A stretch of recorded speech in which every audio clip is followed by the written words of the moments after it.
So there's a story of a husband and wife that were out looking at properties, and they were at this one house, and they came out of it. They looked at their real estate agent. The real estate agent looked at them and said, "Well, so what did you think?" And it was interesting what they said. They said one word, which I didn't even know it was a real word when I heard the story, but I've heard it said before. I just know it was a real word, and that word was meh. And if you look up the word meh, which is MEH, it's an expression of indifference. And my point today is I want to make sure that you won't have to say meh when you hear my market update, because it will be helpful for you if you're a buyer or seller, or if you're just curious to see, what's going on with the real estate, what's the value of my home. So this is Brad. I'm with eXp Realty and the Beach Seller, and I hope to be your resource for everything real estate related. So we're looking at this late July or San Diego real estate update. There's three major considerations here. Number one is sales and inventory. Number two is interest rates and unemployment. That's what I look at. And there's other things floating around out there, like the GDP down 3 trillion, which is significant. Nothing to say meh about. 10 trillion estimated fiscal monetary response, meaning that the federal government's balance sheet grew from 800 billion in 2008 to right now 7 trillion. So they're expecting by the end of the year in 2020 it to go to $10 trillion. Wow. Crazy times, to say the least. So I usually save unemployment to the last, but it's on everybody's mind, is what everybody's asking me about. But what about like unemployment? Like, how's that going to play into the entire process here of home buying and in the market? How's that going to affect the market?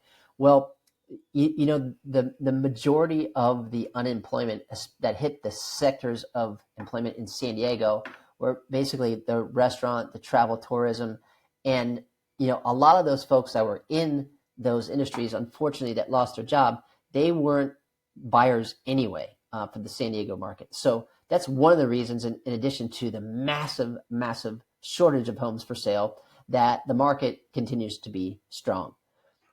So if we look at this unemployment, we're at 5.9%. So again, this is not just data. It's because data is meh. Meh. It's the interpretation of the data. Okay, so let's look at this interpretation of the data. What we have here is a median sales price of $687,000 for detached houses in San Diego, which is up 2.5% from 2019. Okay, so that means half of the houses were less and the half of the houses were more. So that's basically the median. It's not an average. We go off a median because that is the most accurate data for looking around to just determine what is everything going for. Now, for condos and townhomes, that was 453,000 roughly. That's up 3% from 2019. So we have increases in value, which is good news for homeowners. And you can see all that information right here in this little June 2020 area, and you can see the increases here. So when we go into the inventory, which is, okay, let's figure it out that there has been an over 50% drop in inventory from last year until right now, late July. So that's crazy. And where did I get that number? Well, I took it from our median price here, remember, and that falls in that range of 500 to 750.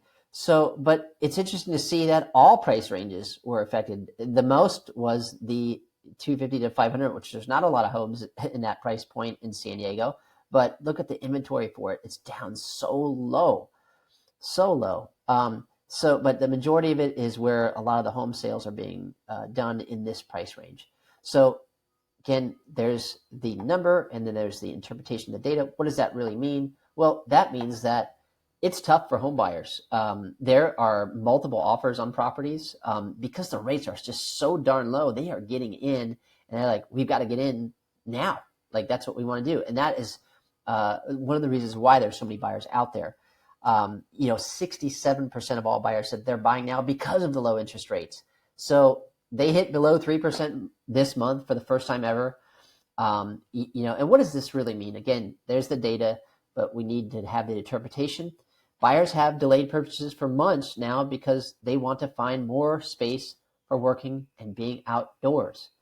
So this COVID thing has got a lot of people thinking about their space and where they are and what they would like to either do with it, maybe remodel or expand if they live there, or if they're renting, let's get a place. Let's get a place we can buy, and we have some options. What does this mean for sellers? Well, it's a good thing.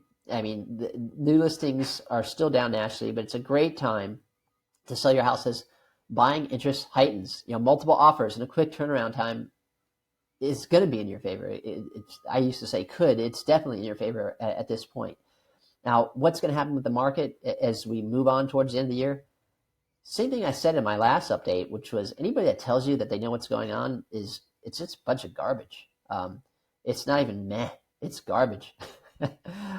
So watch out for that. But I will keep you updated as to what is going on. Updated. You can feel free to let me know anytime if you have any questions. And then looking at some of these, this economist I like, because it just gives you the short version of it. The housing market is likely to be benefiting from low mortgage rates. Yes, absolutely. Stronger demand for larger spaces as more and more people work away from home. More and more people work from home, away from work, and they desire to move away from the crowded cities to avoid the exposure to the coronavirus. So that's interesting, and something to consider as you're out there thinking about buying or selling. And hope you all have a wonderful day, evening, night, whenever you're listening to this. And you can count on me to help you. If you have any questions, just let me know. I'd be happy to help you out.